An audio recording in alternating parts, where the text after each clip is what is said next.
Assalamualaikum warahmatullahi wabarakatuh. Bismillahirrahmanirrahim. Alhamdulillahirabbil alamin. Allahumma shalli wa sallim ala sayyidina Muhammadin miftahi babi rahmatillah adada ma fi ilmillah salatan wa salaman daimain mutalaziman bidawai mulkillah wa ala alihi wa sahbihi wa man wala amma ba'du. Ikhwanul muslimin rahimakumullah. Banyak yang meminta saya untuk menjelaskan terkait nasab Sadah Ali Ba'alawi. Mungkin kesempatan kali ini kita akan membahas dari beberapa catatan yang saya tulis terkait dengan masalah nasab. Namun sebelumnya ingin saya sampaikan beberapa hal yang substansi, hal yang teramat penting terkait dengan masalah-masalah akhlak yang menjadi substansi daripada ajaran Islam yang dibawa oleh Rasulullah Muhammad sallallahu alaihi wasallam. Yang pertama, Nabi membawa risalah Islam dengan 3 misi yang diperintahkan oleh Allah, yaitu akidah yang pertama, yang kedua ibadah dengan rangkaiannya muamalah dan seterusnya, kemudian yang ketiga adalah al-akhlaqul karimah. Dalam bahasa Al-Quran disebut tazkiyatun nufus. Dalam bahasa ilmu tasawuf disebut tathhirul qulub. Kita sebagai umat Islam harus memperhatikan hal ini terlebih dahulu di dalam membahas satu masalah atau hal-hal yang berkaitan dengan ilmu agama Islam. Yang pertama, sifat kesombongan, angkuh, ujub. Ini adalah sifat-sifat yang tercela dan sifat ini diharamkan di dalam agama Islam. Sehingga siapapun dia, jika memiliki sifat tersebut, maka dia sudah melakukan satu perbuatan yang tercela. Sehingga Nabi mengajarkan satu sifat yang disebut tawadhu, rendah hati. Kita menyombongkan apapun itu, menyombongkan ilmu, menyombongkan jabatan, menyombongkan nasab, itu tetap dianggap satu perbuatan yang tercela. Itu yang pertama. Jadi momentum hari raya, ya, di bulan yang masih kita katakan bulan dari hari raya Idul Fitri, bulan Syawal ini, nah kita harus mengevaluasi, ya, diri kita untuk memperbaiki diri kita menjadi manusia yang lebih baik. Itu yang pertama. Yang kedua, penyakit yang berbahaya juga adalah hasad, iri hati. Atau juga ada kepentingan-kepentingan duniawi sehingga rela menghancurkan kehormatan seseorang atau kehormatan satu bangsa atau satu suku. Nah, ini juga adalah sifat yang sangat tercela. Dan harus diingat, semuanya ada konsekuensinya dan punya balasan. Kama tadinu tudanu. Apa yang kita lakukan akan dibalas oleh Allah Subhanahu wa taala.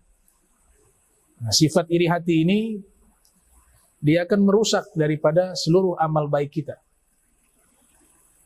Iyyaka wal hasad fa innal hasad ya'kulul hasanat kama ta'kulun narul hatab. Hati-hati dengan sifat iri hati karena dia memakan kebaikan sebagaimana kayu bakar dibakar oleh api. Jadi kita evaluasi diri kita masing-masing.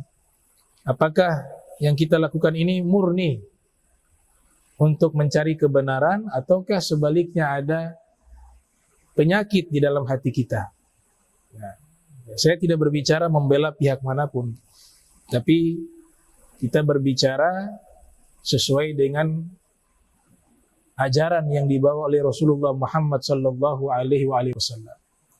Nah, kalau kita benar-benar cinta kepada Nabi, tidak mungkin kita akan bertikai dan membuat sedih hati Rasul sallallahu alaihi wasallam atas apa yang dilakukan oleh umatnya.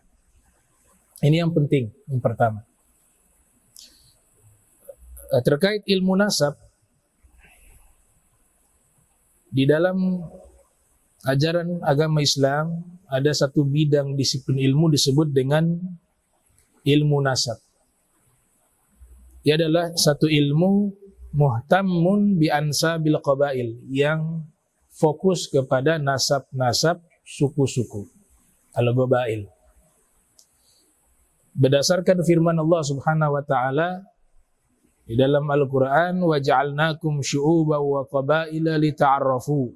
Di surat Al-Hujurat, kami jadikan kalian bersuku-suku dan berbangsa-bangsa. Ya, kami jadikan kalian berbangsa-bangsa dan bersuku-suku. Lita'arafu, agar kalian saling mengenal. Ini salah satu dalil ilmu nasab. Di dalam hadis juga Nabi sallallahu alaihi wasallam menganjurkan kita belajar tentang ilmu nasab atau hal-hal yang terkait dengan nasab. Nabi bersabda, ta'allamu al-ansaba kai tasilu arhamakum. Belajarlah tentang nasab-nasab tersebut agar supaya kalian bisa menyambung tali kasih sayang di antara kalian. Bahkan Ibnu Sa'ad di dalam kitab At-Tabaqatul Kubra, nah, beliau meriwayatkan bahwa Nabi sallallahu alaihi wasallam menyebutkan nasab beliau sampai kepada Sayyidina Adnan. Di sini dikatakan idza intaha fin nasab ila Adnan amsak. Nabi apabila menyebut nasab beliau sampai kepada Adnan, beliau henti di situ, tidak melanjutkan. Disinilah nasab Nabi yang sahih dan disepakati oleh para ulama bahwa Rasulullah nasabnya sampai kepada Sayyidina Adnan, dan Sayyidina Adnan nanti nasabnya bersambung sampai kepada Sayyidina Ismail dan Nabi Allah Ibrahim. Nah, selebihnya daripada itu masih diperdebatkan di kalangan para ahli sejarah dan ahli hadis. Dan Nabi mengatakan kadzaba nasabuna, berdusta orang-orang ahli nasab, yang artinya mereka menyebutkan nasab Nabi yang tidak disebutkan oleh Nabi. Nah, itu Nabi katakan kadzaba an-nasabun. Jadi potensi para ahli nasab melakukan kebohongan itu mungkin terjadi. Nah, kebohongan di sini yang dimaksud yaitu dua. Yang pertama, mengadakan nasab yang tidak ada, itu juga masuk sebagai kebohongan di dalam nasab, yaitu mengadakan nasab yang tidak ada dan menafikan nasab yang ada. Itu juga adalah kedustaan. Dan ini termasuk minal kabair, dosa yang besar, karena nanti terhubung dengan dosa al-qadzaf, menuduh, dan at-ta'nu, ya, mencela nasab dari kaum muslimin. Hukum daripada ilmu nasab fardu kifayah. Hukumnya fardu kifayah. Dan ulama-ulama yang merintis dan membuat dawabit, regulasi daripada ilmu nasab sudah ada sejak awal, ya, masa-masa awal Islam.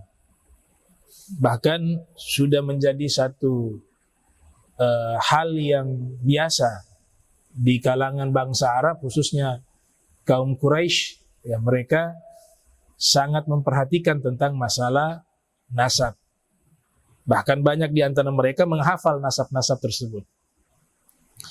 Ulama yang disebut sebagai perintis menyusun ilmu nasab secara sistematis adalah Hisham bin Muhammad Al-Kalbi, wafat pada tahun 204 Hijriah. Beliau menulis kitab, ada 5 kitab terkait dengan nasab. Ada Al-Manzilah, ada Al-Wajiz, ada Al-Farid, ada Al-Muluk, dan beberapa kitab lainnya yang beliau tulis, kurang lebih ada 5 kitab. Nah, beliau termasuk salah satu tokoh ulama ahli nasab yang merintis dan membuat regulasi tentang ilmu nasab. Kemudian diikuti oleh ulama-ulama lainnya seperti Al-Balazuri, menulis kitab kurang lebih 20 jilid. Ya. Di antara kitab-kitab beliau yang beliau tulis ada yang berjudul Ansabul Ashraf. Kemudian ada Syekh Muhammad bin Habib atau Syekh Muhammad Al-Baghdadi juga menulis kitab tentang nasab. Dan juga ada Al-Hafiz Muhibbuddin Muhammad bin Mahmud bin Najjar Al-Baghdadi, menulis kitab nasab berjudul Ansabul Muhaddithin.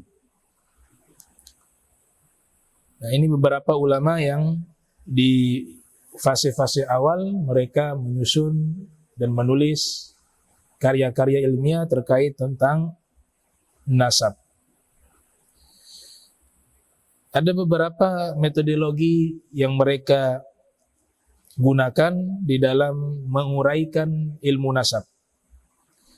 Yang pertama, menyebutkan nasab suku tertentu. Nah, dijadikan satu karya tulis secara khusus, yaitu kitab yang ditulis oleh Ibnu Al-Kalbi dan Ibnu Hazm dan ulama-ulama lainnya. Metode kedua yaitu menyebutkan nasab satu suku tertentu. Yang tadi yang pertama menyebutkan nasab suku-suku Arab, ya. Yang pertama tadi menyebutkan nasab dari suku-suku Arab, itu ditulis oleh Ibnu Al-Kalbi dan Ibnu Hazm. Yang kedua menyebutkan nasab-nasab suku tertentu. Metode yang ketiga fokus kepada nasab ummuhat, yaitu ibu, ya, dari ibu-ibu mereka disebutkan nasab dari pihak ibu mereka. Ini ditulis oleh ulama, ya, bernama Ibnul Habib atau Ibnu Hubaib di dalam kitabnya Ummuhatun Nabi. Dan juga ada Sayyid Muhammad Murtada Az-Zabidi Mutaakhirin menulis kitab tentang Ummuhatin Nabi, ibu-ibunya Nabi kita Muhammad sallallahu alaihi wasallam. Ya, di situ termasuk bibi beliau, ya, Al-Awatik disebut.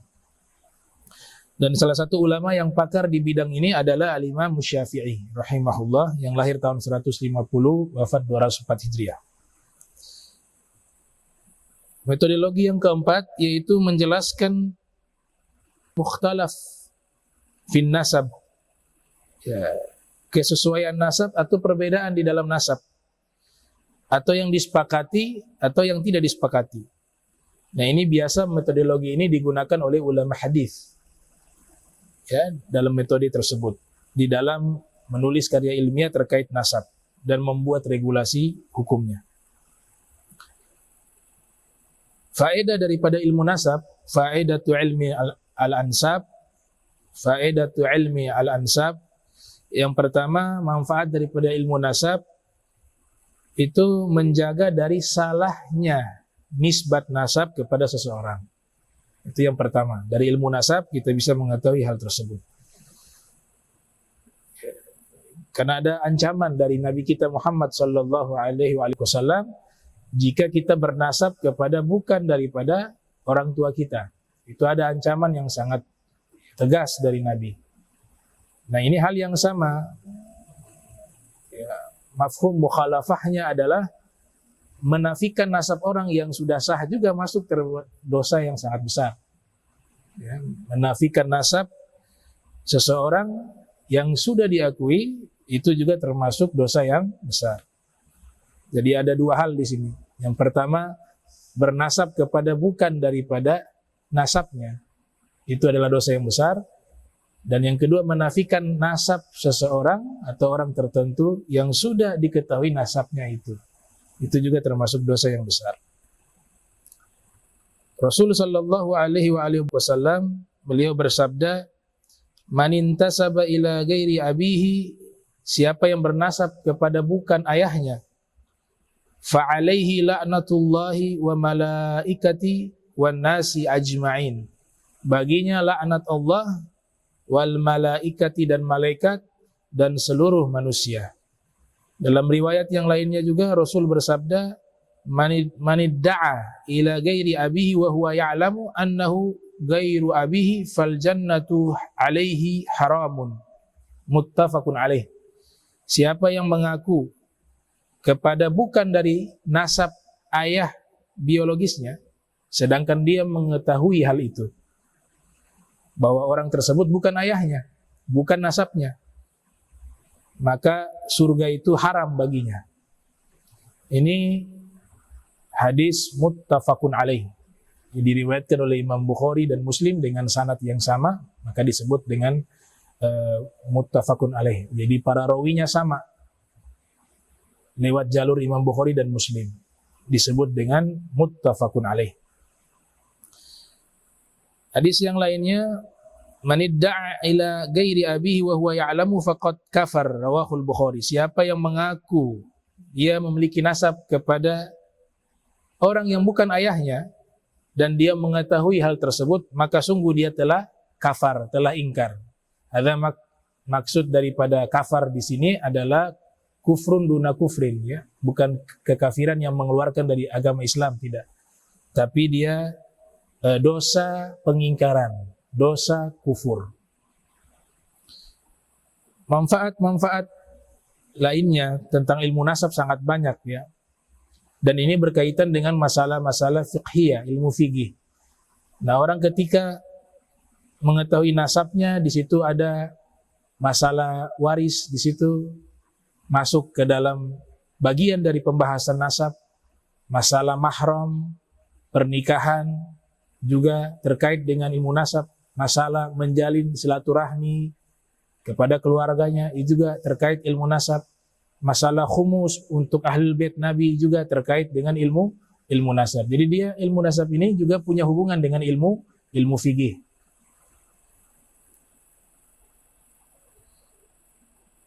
Ya, untuk kalangan ahlul bait, ya, kita kenal bahwa zakat ataupun sedekah hukum klasiknya itu dilarang. Innama sadaqatu awsakhun nas la tahillu li Muhammad wala li ali Muhammad.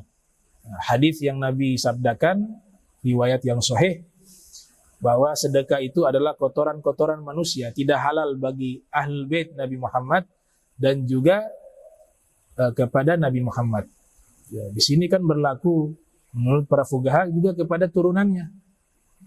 Ya, makna ahlul bait juga kepada turunannya. Maka ini secara isyarat bahwa ya ahlul bait juga termasuk keturunan Nabi Muhammad SAW. Ya. Jadi banyak sekali pendapat ulama yang sekarang juga coba diingkari oleh sekelompok orang, bahwa yang namanya ahlul bait itu hanya ahlul kisah. Itu pendapat. Pasti ahlul kisah itu ahlul bait pasti. Tapi banyak juga ulama-ulama yang alim yang mereka menjelaskan bahwa turunan Nabi juga disebut ahlul bait. Karena ada riwayat Imam Mahdi dikatakan yakhruju rajulun min ahli baiti. Ya, akan keluar seorang laki-laki dari ahlul baitku. Nabi sebutkan dari ahlul baitku. Namanya seperti namaku. Nama ayahnya sama seperti nama ayahku. Yang dimaksud Imam Mahdi. Di situ Imam Mahdi keluar nanti muncul di akhir zaman. Nabi sebutnya ahlul bait. Kenapa disebut ahlul bait? Karena turunan Nabi Muhammad sallallahu alaihi wasallam. Kemudian hadis yang Nabi katakan, saya tinggalkan kepada kalian 2 pusaka. Di situ dengan jelas Nabi katakan Al-Quran yang pertama, dan yang kedua ijrati ahla baiti, yaitu turunanku ahlul baitku. Jadi Nabi yang menjelaskan bahwa turunannya Nabi juga ahlul bait. Nah, ini kita harus berhati-hati membuat satu pernyataan. Dan saya memang mengakui bahwa definisi ahlul bait juga di kalangan ulama masih diperdebatkan. Ada yang mengatakan istrinya Nabi, ada yang mengatakan Bani Hashim, Bani Muthalib, ada yang mengatakan ahlul kisah, dan ada yang mengatakan ahlul kisah dengan turunannya. Masih diperdebatkan. Tapi yang merujuk kepada zuriyah Nabi sebagai ahlul bait juga memiliki dalil-dalil yang kuat. sebagaimana yang sebagian yang saya sebutkan. Dan hadis 2 pusaka itu sudah sangat jelas Nabi katakan, itrati ahlul bait. Dalam kitab Al-Mashra'u Rawi dikatakan itrati di sini maknanya turunanku adalah ahlul baitku. Jadi Nabi yang tegaskan hal tersebut. Turunanku adalah ahlul baitku. Imam Mahdi ahlul baitku. Min auladi Fatimah, dari anak turunannya Sayyidah Fatimah. Baik.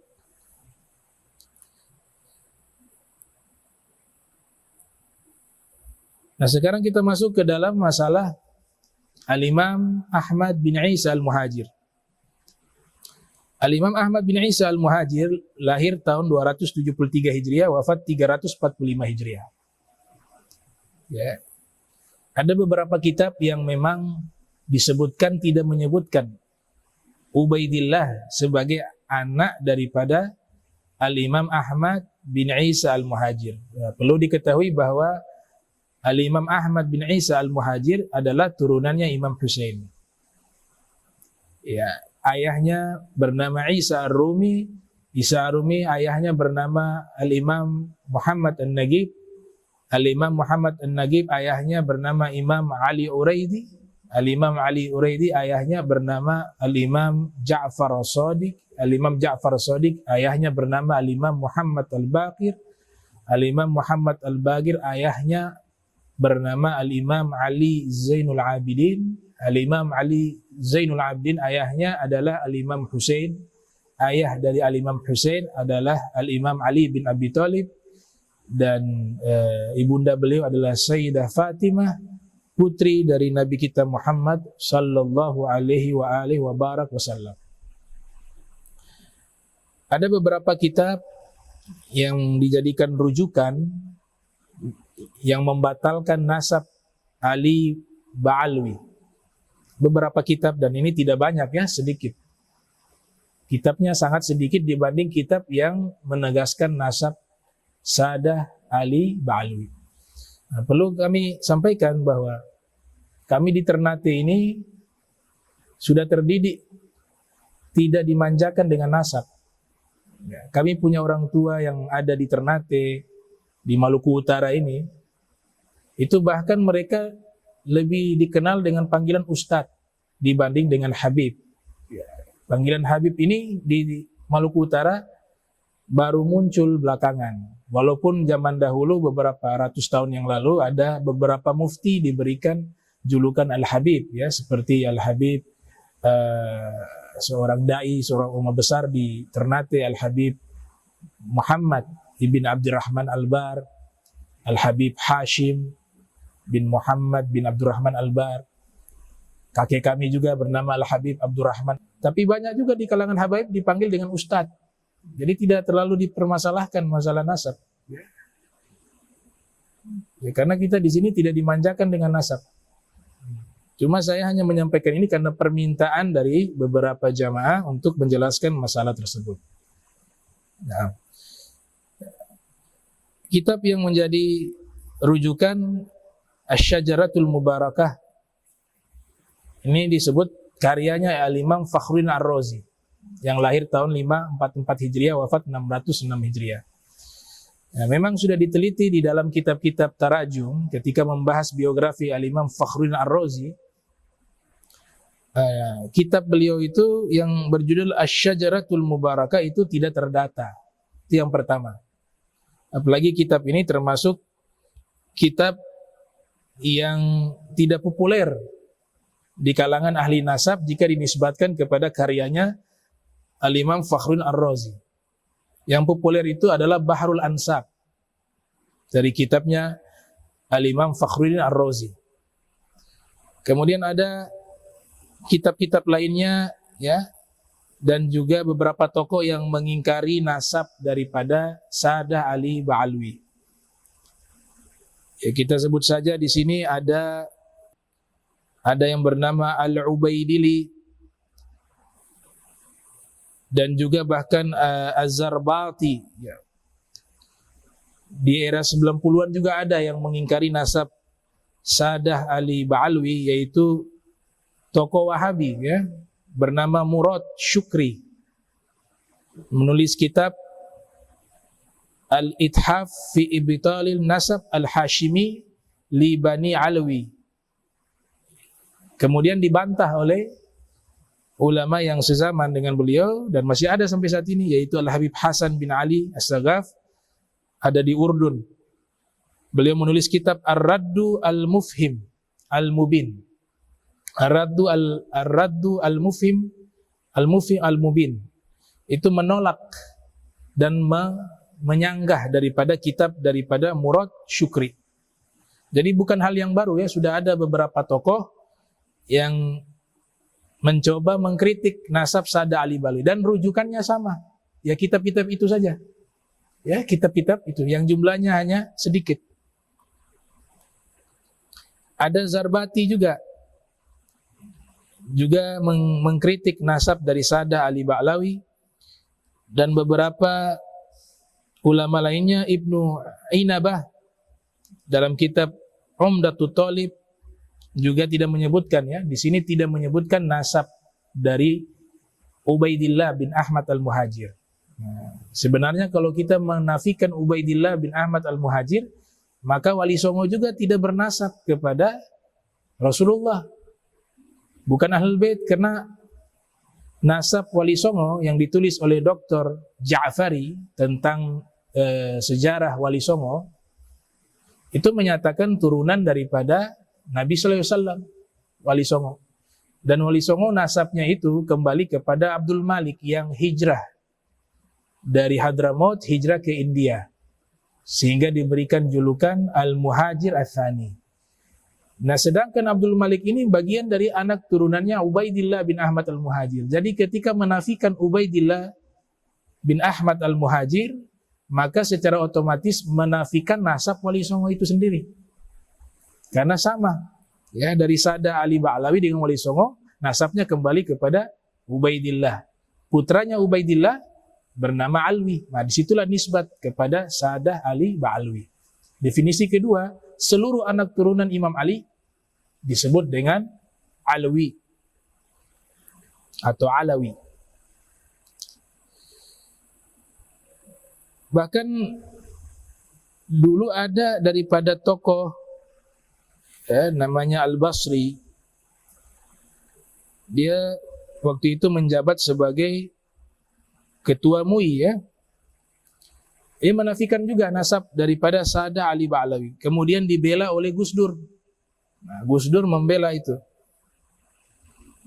Dan termasuk salah satu tokoh yang meyakini akan nasab dari Sada Ali Ba'alwi, yaitu Gus Dur. Dan banyak bersahabat dengan guru-guru kami di kalangan para habaib. Jadi kitab yang menjadi rujukan hanya beberapa kitab, tidak begitu banyak.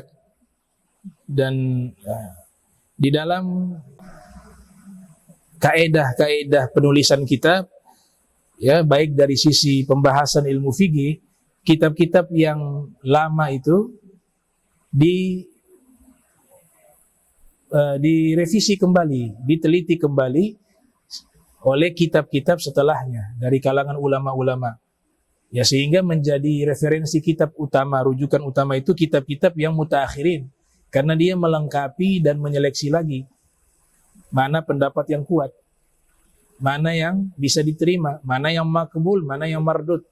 Nah, sebagaimana kitab yang ditulis oleh Imam Syafi'i, itu tidak menjadi kitab rujukan di mazhab Syafi'i, karena ada seleksi lagi, verifikasi lagi, perbaikan lagi pendapat-pendapat tersebut oleh ulama-ulama generasi setelahnya sampai ke masanya Imam Nawawi, Imam Rafi', kemudian Ibnu Hajar Al-Haytami, Imam Romli. Nah, kitab-kitab mereka itulah yang menjadi rujukan. Begitu juga kitab nasab. Ada ratusan, ya, ada pembahasan yang disampaikan oleh salah satu habib, menyatakan bahwa ada 60 sekian ahli nasab.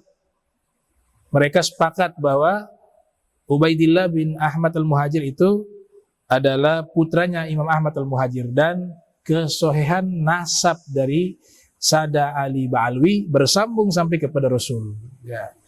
Mungkin saya tambahkan, bukan hanya 60 lebih, tapi ratusan. Ya, ratusan. Walaupun ulama-ulama lain tidak terkenal sebagai ahli nasab, bukan berarti mereka tidak pakar di bidang nasab. Nah, ulama-ulama lainnya itu ratusan. Bahkan secara kelembagaan mengakui hal tersebut, seperti Universitas Al-Azhar mengakui daripada Sa'dah Ali Ba'alwi.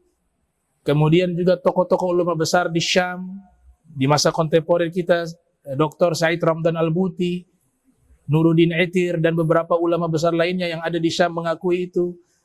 Madrasah Zaituniyah di Tunisia secara kelembagaan mengakui daripada nasab Sa'dah Ali Ba'alawi. Kemudian di Qarawiyyin juga mengakui. Ini secara kelembagaan diakui. Jadi kalau mengingkari seperti mengingkari adanya matahari yang jelas-jelas bersinar di siang hari tapi diingkari akan cahaya tersebut. Makanya ini sebenarnya tidak perlu ditanggapi. Tapi karena saya diminta untuk menjelaskan, ya saya akan sampaikan data-data yang kami ambil dari beberapa referensi.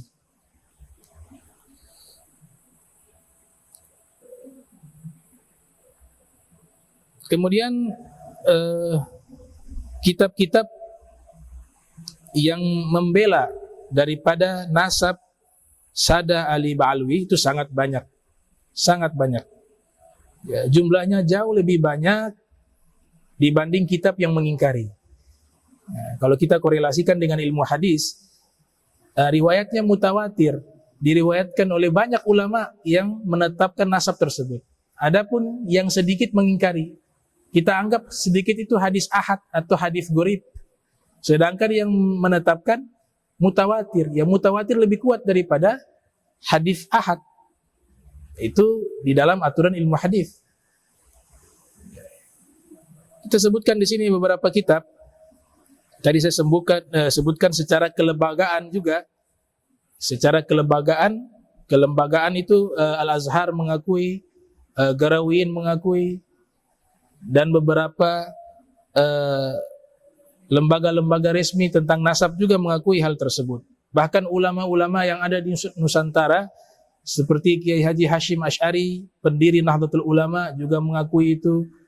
Syekh Nawawi Al-Banteni juga mengakui itu, dan banyak ulama-ulama yang ada di Indonesia dan di luar negeri mengakui keabsahan nasab Sa'dah Ali Ba'alwi. Dalam ilmu nasab disebut istifadah. Ya, sudah diakui secara populer, secara turun-temurun dengan jumlah yang banyak dari kalangan ulama dan orang awam. Mereka mengakui hal tersebut. Asyuhra atau populer nasab tersebut.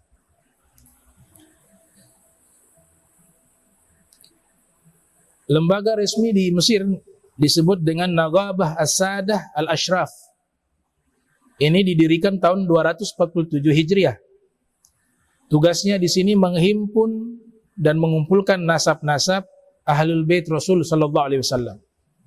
Ya, dari tahun 247 Hijriah. Kemudian Rabithah Alawiyah didirikan tahun 1928 Masehi, tepatnya tanggal 27 Desember. Didirikan oleh Al-Habib Ali bin Ja'far As-Saqqaf. Ini organisasi massa Islam yang bergerak di bidang sosial, kemasyarakatan. Namun di dalam lembaga tersebut ada juga maktab daimi yang mencatat nasab-nasab dari Sa'dah Ali Ba'alwi.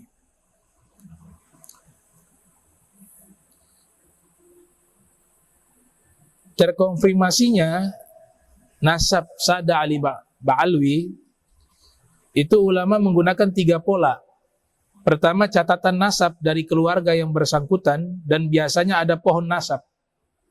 Jadi nasab daripada Sa'dah Ali Ba'alwi ini sudah sejak lama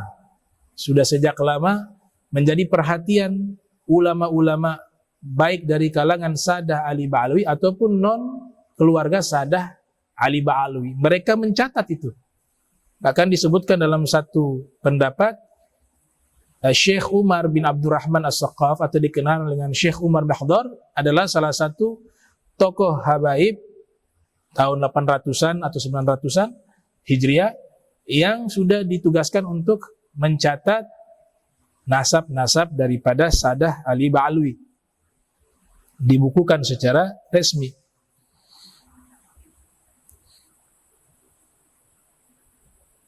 Kemudian pola kedua, orang yang bersangkutan menyebut nasabnya. Banyak daripada Sadah Ali Ba'alwi ini menghafal nasab mereka lewat hafalan. Mereka mampu menyebutkan nasab mereka ke ayahnya, kakeknya, terus sampai kepada Nabi Muhammad sallallahu alaihi wasallam. Dan ini turun-temurun terjaga. Dan yang ketiga yaitu mengabarkan kepada murid, sima'i. Jadi gurunya seorang habib, seorang sayyid, seorang syarif, mereka mengabarkan nasab mereka kepada murid. As-sima'i, sang murid mendengar hal tersebut. Ya, kemudian dijabarkan, dihafal oleh sang murid atau ditulis oleh sang murid. Nah, ini secara turun-temurun dilakukan hal tersebut.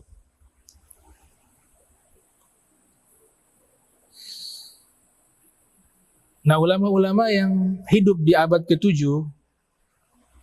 maupun ke-8, bahkan sebelum itu, tahun 400-an Hijriah, itu mereka juga sudah menulis akan nasab dari Sadah Ali Ba'alwi.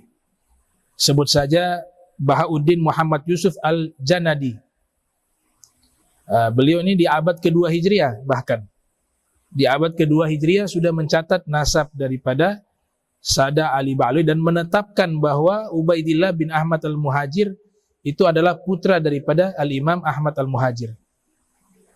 Di dalam kitab As-Suluk fit Tabaqah, As-Suluk fit Tabaqatil Ulama wal Muluk. Kemudian juga Al-Imam Al-Muammar Yahya bin Muhammad Ibn Toba, wafat tahun 478 Hijriah, juga menyatakan bahwa Al-Imam Ubaidillah bin Ahmad Al-Muhajir adalah putranya Al-Imam Ahmad Al-Muhajir. Al-Ja'di juga menyebutkan dalam kitab beliau, Al-Ja'di ulama yang menulis kitab Tabaqatu Fuqaha'il Yaman. Ya. Itu juga menyatakan hal yang sama, ya. Beliau lahir tahun 547, wafat 586 Hijriah. Jadi dari abad ke-5 sudah menulis itu. Dan masih banyak kitab-kitab yang menetapkan nasab daripada Sadah Ali Ba'alwi. Ada kitab berjudul Al-Mashraurawi juga menetapkan hal itu. Bughyatut Talib li Ma'rifati Auladi Ali bin Abi Thalib. Ada kitab Syarhul Ainiyah Al-Habib Ahmad bin Zain Al-Habsyi. Ada kitab Ar-Rawdul Jali Sayyid Muhammad Murtada Az-Zabidi. Ada kitab Syamsu Zuhirah Al-Habib Abdurrahman Masyhur. Bahkan Uqudul Lujain karya Syekh Nawawi Al-Bantani juga ada menginformasikan tentang masalah nasab Sadah Ali Ba'alwi. Ada Al-Mu'jamul Latif, ada Dr. Ja'fari tentang Wali Songo. Al-Hadarim fil Muhit Hindi juga menyebutkan hal itu. Bahkan tokoh non-muslim sekalipun, Van Berg juga menulis dan menyebutkan nasab daripada Ubaidillah bin Ahmad Al-Muhajir. Dan ulama besar yang ada di Bogor dikenal dengan Imam Ghazali fi hadzal zaman, yaitu Kiai Haji Abdullah bin Nuh, juga menetapkan bahwa Ubaidillah bin Ahmad Al-Muhajir adalah putra dari Al-Imam Ahmad Al-Muhajir dan nasabnya bersambung sampai kepada Nabi kita Muhammad sallallahu alaihi wasallam. Dalam kitabnya berjudul Imam Muhajir. Jadi Kiai Haji Abdullah bin Nuh menulis kitab khusus berjudul Imam Al-Muhajir, di situ menetapkan nasab tersebut. Buya Hamka juga menyebutkan dalam majalah Panji Masyarakat terkait nasab Sadah Ali Ba'alwi, di mana kita lihat bagaimana pernyataan Buya Hamka. Ya, di sini Buya Hamka menyatakan di dalam majalah tersebut Sejak zaman kebesaran Aceh telah banyak keturunan-keturunan Hasan dan Husain itu datang ke tanah air kita ini. Sejak dari semenanjung tanah Melayu, kepulauan Indonesia dan Filipina, harus diakui banyak jasa mereka dalam penyebaran Islam di seluruh Nusantara ini. Penyebar Islam dan pembangunan kerajaan Banten dan Cirebon adalah Syarif Hidayatullah yang diperankan di Aceh. Syarif kebungsuan tercatat sebagai penyebar Islam ke Mindanao dan Sulu. Sesudah pupus keturunan laki-laki dari Iskandar Muda, mahkota alam, pernah bangsa Said dari keluarga Jamalul Lail jadi raja di Aceh. Negeri Pontianak pernah diperintahkan bangsa Sayyid Al-Ghadri. Siak oleh keluarga bangsa Said bin Syahab. Perlis Malaysia dirajai oleh bangsa Said Jamalul Lail yang di Pertuan Agung 3. Malaysia Said Putra adalah Raja Perlis. Gubernur Sarawak yang sekarang yang ketiga, Tuanku Haji Bujang, ialah dari keluarga Al-Idrus. Kedudukan mereka di negeri ini yang turun-temurun menyebabkan mereka telah menjadi anak negeri ini di mana mereka berdiam. Kebanyakan mereka jadi ulama. Mereka datang dari Hadramaut dari keturunan Isa Al-Muhajir dan Al-Faqih Al-Muqaddam. Mereka datang kemari dari berbagai keluarga. Yang kita banyak kenal ialah keluarga Al-Attas, As-Saghaf, Al-Kaf, Bafaqih, Al-Idrus bin Syekh Abu Bakar, kemudian Al-Habsyi, Al-Haddad bin Smith bin Syahab, Al-Ghadri, Jamalul Lail, As-Siri, Al-Aidid, Al-Jufri, Al-Bar, Al-Musawa, Gatmir bin Aqil, Al-Hadi, Basyaiban, Ba'abud, Az-Zahir bin Yahya, dan lain-lain. Yang menurut keterangan almarhum Said Muhammad bin Abdurrahman bin Syahab telah berkembang jadi 199 keluarga besar. Semuanya adalah dari Ubaidillah bin Ahmad Al-Muhajir. Nah, ini juga pernyataan Buya Hamka. Ya, Buya Hamka menyatakan seluruhnya itu adalah berasal dari keturunan Ubaidillah bin Ahmad bin Isa Al-Muhajir. Maka dari sinilah jelas ya beliau menyatakan, yaitu Buya Hamka di majalah masyarakat, yaitu majalah disebut Panji, itu pada tahun 1975, 15 Februari. Jadi ulama sekelas Buya Hamka pun mengakui hal tersebut. Kiai Haji Abdullah bin Nuh juga mengakui hal tersebut. Syekh Nawawi juga mengakui hal tersebut. Kiai Hashim Asy'ari juga mengakui. Kiai Haji Khalil Bangkalan dan banyak para kiai-kiai juga mengakui hal tersebut. Belum lagi ulama-ulama yang ada di luar negeri. Ya, Said Muhammad bin Alwi Al-Maliki juga mengakui. Said Ramdan Al-Buti juga mengakui. Syekh Ali Jum'ah juga mengakui. Bahkan secara kelembagaan mengakui. Al-Azhar banyak mencetak kitab-kitab juga yang dipelajari, disebut di situ Sadah Ali Ba'alwi daripada kitab-kitab ulama para habaib. Ya, jadi pengakuan yang mutawatir dan istifadah dan syuhrah. Kita katakan ini mutawatir. Jadi bagaikan matahari yang bersinar di siang hari, diingkari cahayanya. Kemudian Al-Imam As-Sakhawi juga mengakui hal tersebut. Beliau sebutkan dalam kitab Diya'ul Lami'. Ibnu Hajar Al-Haytami juga mengakui akan nasab Sadah Ali Ba'alwi. Syekh Nawawi menyebutkan di dalam kitab Uqudul Lujain, ini yang menyatakan Syekh Nawawi Al-Bantini, karena ini sebagai tambahan, karena gelar Al-Habib ini katanya gelarnya orang Yahudi yang disebutkan dalam Al-Quran, ya. Ini menafsirkan secara sepihak.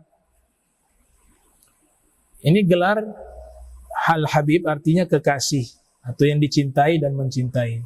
Ini gelarnya sama seperti Kiai, Gus, atau gelar Al-Imam, Al-Allama, Al-Muhaddits. Semuanya itu adalah gelar-gelar yang tidak pernah ada di zaman Rasul. Tapi itu gelar penghormatan dan sudah diakui oleh para ulama. Syekh Nawawi Al-Bantini mengatakan bahwa sebagian negeri menyebutkan turunan Rasul SAW, anna dzurriyyata Rasulillahi sallallahu alaihi wasallam idza kana dzakara yuqalu lahu Habib. Apabila turunan tersebut laki-laki disebut dengan Habib. Wa in kanat untha yuqalu laha Hubabah. Kalau dia wanita disebut dengan Hubabah.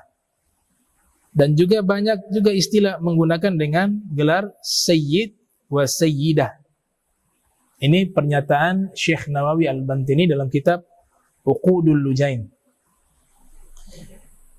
Dan masih banyak daripada pendapat-pendapat ulama seperti di dalam kitab Tabaqatul Khawwas juga menyatakan hal demikian, bahwa Sadah Ali Ba'alwi daripada silsilah nasab Ubaidillah bin Ahmad Al-Muhajir yang bersambung sampai kepada baginda Rasulullah sallallahu alaihi wasallam. Vandenberg dalam bukunya Le Hadramaut et les Colonies Arabes dans Archipel Indian, yang nanti diterjemahkan ke dalam buku berbahasa Indonesia, diterjemahkan oleh Rahayu Hidayah dengan judul Hadramaut dan Koloni Arab di Nusantara.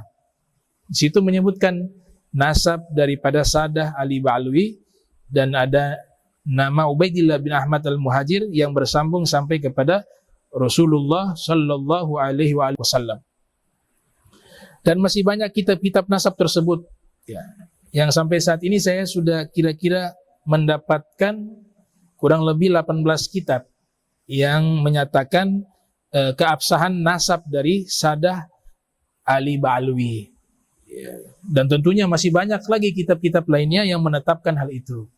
Nah, jadi perbandingan kitab, apakah kita berani mengatakan seluruh pengarang kitab yang menyatakan keabsahan nasab Sadah Ali Ba'alwi yang jumlahnya ratusan itu, apakah mereka itu membuat satu data palsu?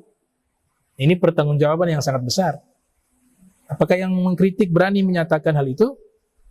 Ataukah berani menyatakan bahwa mereka sudah tertipu, ya, secara berjamaah seluruh ulama-ulama nasab, baik dari Sadah Ali Ba'alwi ataupun yang bukan dari Sadah Ali Ba'alwi, yang mereka menulis dalam kitab-kitab mereka, apakah mereka semuanya tertipu dan teledor mengambil informasi dan menetapkan nasab dari Sadah Ali Ba'alwi yang jumlahnya ratusan? Tentu saja hal ini tidak mungkin terjadi, ya, karena ini dengan jumlah yang sangat besar. Sedangkan yang mengingkari itu hanya beberapa kitab. Apakah kita lebih percaya kepada beberapa kitab yang mengingkari itu dengan pernyataan mayoritas ulama ahli nasab dan kitab-kitab yang menetapkan itu jumlahnya ratusan, dan juga para kiai-kiai, para ulama-ulama terdahulu yang meyakini hal itu, apakah mereka semua itu salah?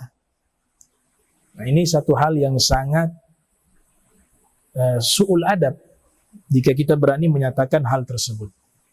Nah, oleh sebab itu kita evaluasi masing-masing untuk memperbaiki diri kita, berhusnuzon. Kita utamakan persatuan, ya, persaudaraan Islam. Kunu ibadallah ikhwana, itu wasiatnya Rasul. Jadilah kalian hamba-hamba Allah yang bersaudara. Ya. Di sini kalau mau percaya tidak ada masalah. Mengingkari juga itu hak pribadi. Tapi kalau sudah mempublikasikan dan mengajak orang, maka di situ sudah masuk bab memfitnah. Dan yang difitnah bukan yang hidup saja, tapi yang sudah meninggal. Berapa banyak para ulama-ulama dari Sadah Ali Ba'alwi yang mereka juga terkena daripada fitnah tersebut. Dan ini tanggung jawab bagi orang yang memfitnah. Ya, terlepas siapapun orangnya, saya tidak kenal. Tapi ini permintaan-permintaan dari para jamaah majlis ta'lim, maka kami berikan sedikit penjelasan dari data-data yang sudah saya sebutkan. Ya. Kurang lebih itu mungkin yang bisa saya sampaikan. Saya mengucapkan minal aidin wal faizin, masih suasana Syawal. Mudah-mudahan Allah Ta'ala ampunkan dosa kita, diberikan kita menjadi orang-orang yang berprasangka baik, husnuzon, dan menebarkan cinta kasih sayang di alam semesta ini menyenangkan hati Rasul sallallahu alaihi wasallam.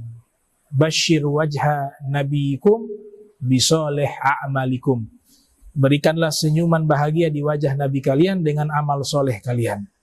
Saya tutup dengan pernyataan daripada Syekh Yusuf An-Nabhani di dalam kitab beliau Riyadul Jannah fi azkaril kitab wa sunnah.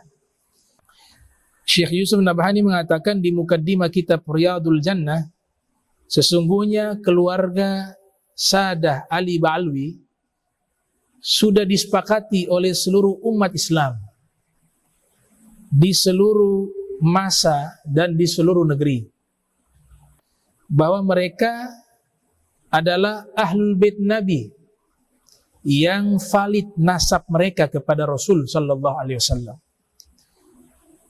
dan paling kuat jalur nasab mereka, asal usul mereka itu bisa dikonfirmasi, bisa diverifikasi. Dan banyak di antara mereka orang yang berilmu, beramal, fadla, mulia, dan berakhlak, beradab atau berakhlak. Dan mereka seluruhnya dari golongan ahli sunnah wal jamaah. Nah, ini penutup yang bisa saya sampaikan dari Syekh Yusuf An-Nabhani di dalam kitab Riyadul Jannah. Walafu minkum. Wassalamualaikum warahmatullahi wabarakatuh.